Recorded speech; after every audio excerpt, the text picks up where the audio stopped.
Mega brother నాగబాబుకు good news అందించింది AP ప్రభుత్వం. ఆయన్ను మంత్రివర్గంలోకి తీసుకున్నట్టు ఏపీ సీఎం చంద్రబాబు అధికారిక ప్రకటన విడుదల చేశారు. ఏపీ అసెంబ్లీ స్థానాలకు అనుసరించి 25 మంది మంత్రులు అవ్వాల్సి ఉండగా ప్రస్తుతం 24 మంత్రులున్నారు. మంత్రివర్గాన్ని విస్తరిస్తున్న నేపథ్యంలో పొత్తుల్లో భాగంగా మిగిలిన స్థానాన్ని జనసేనకు కేటాయించింది కూటమి ప్రభుత్వం. ఇక ఆ స్థానానికి AP deputy CM Pawan Kalyan సోదరుడు నాగబాబును మంత్రివర్గంలోకి ఖరారు చేసినట్టుగా తెలుస్తోంది. రాజ్యసభ స్థానాల్లో జనసేనకు అవకాశం లేకపోవడంతోనే నాగబాబుకు మంత్రి పదవి దక్కినట్టుగా తెలుస్తోంది. మెగా బ్రదర్ నాగబాబు గత ఎన్నికల్లో విస్తృతంగా పనిచేసిన విషయం తెలిసిందే. కూటమి అభ్యర్థుల విజయం కోసం తీవ్రంగా కష్టపడ్డారు కూడా. ఒకానొక సమయంలో ఆయన ఎంపీగా పోటీ చేయడానికి కూడా రెడీ అయ్యారు. అయితే టీడీపీ, బీజేపీ, జనసేన పార్టీలు కలిసి పోటీ చేయడం, సీట్ల సర్దుబాటు విషయంలో నాగబాబు తన సీటును త్యాగం చేశారు.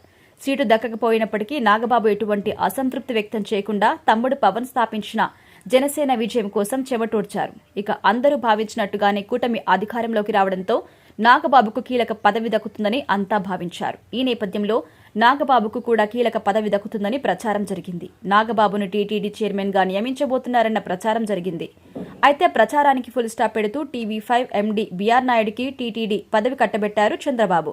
ఇక తాజాగా ఏపీలో 3 రాజ్యసభ పదవులు ఖాళీ అయ్యాయి. వైసీపీ నుంచి ఖాళీ చేసిన 3 అభ్యర్థుల స్థానాల భర్తీకి ఈ ఎన్నికలు జరుగుతున్నాయి. బీదా మస్తాన్ రావు, ఆర్ కృష్ణయ్య, మోపిదేవి వెంకటరమణ వంటి వైసీపీ ఎంపీలు పార్టీతో పాటు తమ పదవులకు రాజీనామా చేశారు. దీంతో ఈ 3 స్థానాలకు ఎన్నికల నోటిఫికేషన్ విడుదలైంది. దీంతో మెగా బ్రదర్ నాగబాబు రాజ్యసభకు వెళ్లడం ఖాయమని అంతా అనుకున్నారు. కానీ ఈ 3 స్థానాల్లో బీదా మస్తాన్, అలాగే సానా సతీష్, ఆర్ కృష్ణయ్య పేర్లు ఖరారు చేశారు. దీంతో మెగా బ్రదర్ కి మరోసారి మొండిచేయి ఎదురైందని జనసేన కార్యకర్తలు భావించారు. కానీ ఎవ్వరూ ఊహించని విధంగా నాగబాబును మంత్రిగా ప్రకటించి పెద్ద షాకే ఇచ్చారు. నాగబాబును ఎమ్మెల్సీ చేసి మంత్రి పదవిలో కూర్చోబెట్టబోతున్నారు. మరో 6 నెలల్లో ఖాళీ అయ్యే ఎమ్మెల్సీలో ఒకటి నాగబాబుకు కేటాయించబోతున్నారు. నాగబాబు మంత్రి కానుండడంతో జనసేన కార్యకర్తల్లో ఆనందం వ్యక్తమవుతుంది. దీంతో నాగబాబుకు ఏ శాఖ కేటాయిస్తారు అన్నది మాత్రం ఆసక్తికరంగా మారింది.